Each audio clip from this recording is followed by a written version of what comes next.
Hello friends, मैं मनोज कुमार आज आपको कोटा चंबल गार्डन घुमाने ले चला हूँ। तो चलिए मेरे साथ टिक टॉक करते हुए चंबल गार्डन। जब कोटा बैराज का निर्माण हुआ था तो चंबल के किनारे ये चंबल गार्डन बनाया गया था।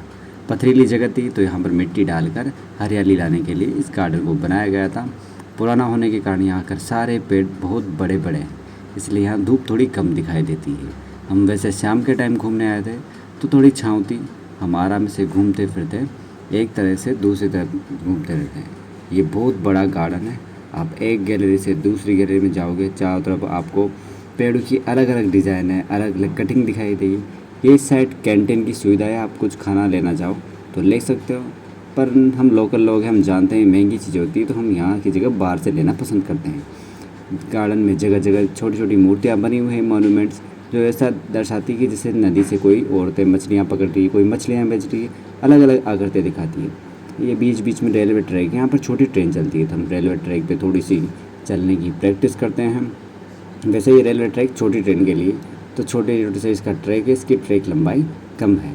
कुछ लोग यहाँ फ़ोटो खिंचा रहे थे, हमने सोचा इन्हें क्यों परेशान करें, तो हम इनके रास्ते से खुद हटकर आगे निकल पड़ते हैं। ये कुछ स्टोन आर्ट है जो दीवार पे बनाई गई है। पहले यहाँ पर पानी भरने के लिए थोड़ी नल की टूटियाँ थी, अब वो बंद हो चुकी है। अब चलते हैं, आपको चंबल नदी दिखाते हैं। सबसे सुंदर नदी मेरे हिसाब से कोटा में तो यही होगी। इतनी बड़ी विशाल और इतना पानी है, इसके पानी को आप देखोगे पास से आप डर जाओगे, क्योंकि इसकी गहराई बहुत ज़्यादा है। बैराज बनने के बाद पानी धीरे धीरे भराव स्तर से बढ़ बढ़कर इतने ऊंचाई पर पहुंच चुका है कि इसकी गहराई बहुत अधिक हो चुकी है। फिर भी धीरे धीरे इसके पास चलते हैं और आपको इसको करीब से दिखाते हैं कि चंबल है क्या। यहाँ पर लोग, सभी उम्र के लोग यहाँ पर आते हैं, बैठते हैं, क्योंकि कोटा में सबसे ज़्यादा सुकून आपको चंबल के किनारे ही मिलेगा। इस सिवाय इसके और कहीं मिले मैं नहीं बता सकता, लेकिन मुझे तो सबसे ज़्यादा सुकून यही मिलता है। यहाँ पर जो दूसरी पार जो फैक्ट्रीज़ दिखाई दे रही हैं, ये सारे कोटा से दिखाई देती हैं। दिन में तो ठीक है, लेकिन रात को तो अलग ही इनकी शान होती है। कभी आपको इनका रात का नज़ारा भी दिखाएंगे। तो चलते हैं चंबल के किनारे किनारे चंबल गार्डन की सैर करते हुए। यहीं किनारे पे जब हम घूम रहे थे तो एक आर्टिस्ट दिखाई दिया जो स्टैचू बना हुआ था। हम पास नहीं गए, थोड़ा दूर से फ़ोटो खींच के आगे बढ़ चले। बिल्कुल ठंडी ठंडी हवा लेते हुए दोनों भाई। इसका फर्स्ट ट्रिप थी यहाँ पर कोटा में, तो मेरी इच्छा है चल घूम, तुझे कोटा घुमाता हूँ। तो हम यहाँ से आगे बढ़ते हुए, ये गार्डन वाकई में बहुत बड़ा है, आप खुद थक जाओगे सुनते सुनते, देखते देखते। ये जो दिखाई दे रहा है, यहाँ पर पहले बोटिंग के लिए नीचे जाने का रास्ता था। यहाँ से बोट चलती थी जो आपको इस नदी का ट्रिप कराती हुई यहाँ से दूर आपको जो सामने दिखाई दे रहा होगा हल्का सा धुंधला हैंगिंग ब्रिज, वहाँ तक आपको ये बोट ले जाती थी। पहले ले जाती थी, लेकिन अब बोट बंद हो चुकी है, तो वहाँ पर जाना पॉसिबल नहीं है। आप रोड से होके जा सकते हो, नदियों से नहीं। यहीं पास में हमें एक पिलर्स दिखाई दिया रहा है, जो इस पर पुरानी आर्किटेक्ट हो रही थी, तो हमने सोचा इसे भी डिस्कवर करना ज़रूरी है, क्योंकि पूरे गार्डन में इसके अलावा ऐसा कोई भी पुराना मोनूमेंट हिस्टोरिकल चीज़ नहीं है। हम आगे सीढ़ियों से बढ़ते हुए धीरे धीरे ऊपर चढ़ाई करते हैं, क्योंकि गार्डन बहुत बड़ा है। मैंने स्टार्टिंग में बोल दिया था कि गार्डन बहुत बड़ा है, आप थक जाओगे घूमते घूमते, लेकिन हमारी बातें आपको थकने नहीं देगी। तो ठीक है, चलते रहिए हमारे साथ साथ और इस शानदार हरे भरे चंबल गार्डन को देखते रहिए। इसकी हरियाली वाकई में सुकून देने वाली है। एक गली से दूसरी गली कब समय निकल जाता है हमें खुद को पता नहीं चलता। यही तो इस गार्डन की खासियत है कि इसकी सुंदरता और इसकी जो अलग अलग आर्किटेक्चर है। ये एक झूला है जो पहले टूट चुका था, हमें रास्ते में कुछ फटीचर लोग मिलते हैं, हम उसको अवॉइड करके आगे बढ़ जाते हैं इस झूले पर। पहले ये झूला टूटा हुआ था, लेकिन अब रिपेयर कर दिया गया।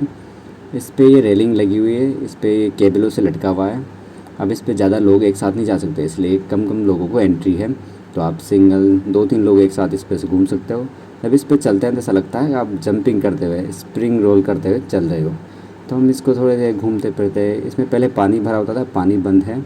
अब इसको घूमते फिरते आगे बढ़ जाते हैं। फिर से हमारे रास्ते में फिर से एक बार रेलवे ट्रैक आ जाता है, तो इस बार मैं आपको रेल दिखाने ले ही चलता हूँ। इस ट्रैक पर छोटे बच्चों की एक ट्रेन चलती है, जिसमें छोटे छोटे डिब्बे हैं।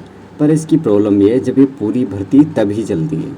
अगर आप 1-2 जने बैठे हो तो बोर हो जाओगे, ये चलेगी नहीं। जब फुल भरेगी तभी चलेगी। तो इस ट्रेन के ट्रैक को डिस्कवर करते हुए हम आगे पहुँचते हैं।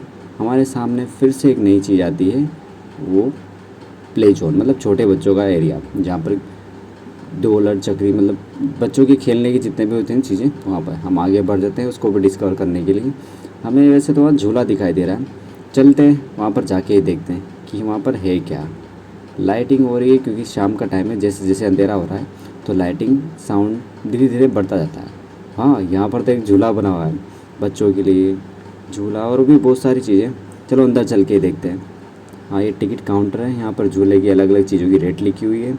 हम थोड़ा अंदर चलते हैं तो भैया ने बोला कि यहाँ पर थोड़ा कैमरा अलाउ नहीं है, आप बैठो तो आ सकते हो। हमने ठीक है, हमारे बैठने की इच्छा नहीं तो हम दूर से ही थोड़ा सा वीडियो शूट करके थोड़ी सी सेल्फी ले के माहौल बना के निकल पड़ते हैं अगली जगह पे, क्योंकि गार्डन बहुत बड़ा है। आप घूमते घूमते थक जाओगे, लेकिन हम घुमाते हुए नहीं थकेंगे। ये इस गार्डन का दूसरा पार्ट है, एक पार्ट से दूसरा पार्ट से तीसरा पार्ट, मतलब गार्डन 3 पार्ट में है। मतलब एक पार्ट नदी के किनारे, दूसरा हरा भरा, और धीरे धीरे आपको सब जगह घूमेंगे। बस आप थोड़ा पेशेंस रखिएगा, पेशेंस। घूमते घुमाते हमारी चप्पलें घिस जाती है, पर फिर भी यार ब्लॉगिंग है तो घुमाना तो पड़ेगा ऐसे ही। तो हम फिर से अगले पार्ट में चलते हैं। यहाँ पर वाकई में बिल्कुल थोड़ी सी बड़े पेड़ कम है तो छोटी गार्डनिंग आपको अच्छी दिखाई दे, तो मतलब थोड़ा स्पेस यहाँ पर ज़्यादा दिखाई दे।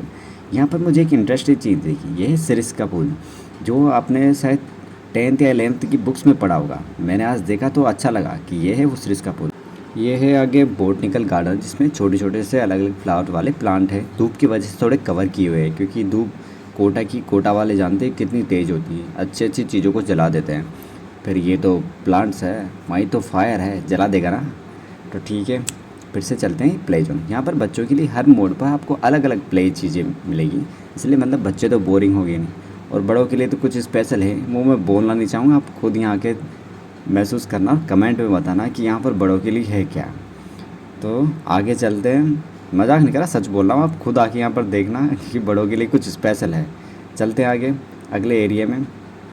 ये है इस गार्डन का लास्ट एंड थर्ड पार्ट, जो है बिल्कुल तीसरे राउंड में, जहाँ पर अलग अलग मोनूमेंट्स हैं, डायनासोर, राइनोसोर्स और भी बहुत सारी चीज़ों को, वो हम आपको आगे दिखाएंगे, क्योंकि अब हम बहुत ज़्यादा थक चुके हैं यहाँ पर घूमते घूमते हुए। बस शॉर्ट में बताना चाहेंगे कि ये अलग पार्ट है वो, जिसमें डायनासोर के स्टैचू, और लास्ट पार्ट यही है इसका बने हुए हैं, और ये पार्ट हमने आपको घुमा दिया है। तो हमारी ट्रिप लगभग यहीं पर ख़त्म होती है, क्योंकि हम थक गए हैं। हमने क्या आज बहुत सारी चीज़ें डिस्कवर की है। तो ठीक है, यहाँ से चलते हैं सीढ़ियों से निकल कर तीसरी गार्डन में। तो लाइक सब्सक्राइब तो आपको करना है, क्योंकि बहुत मेहनत की है।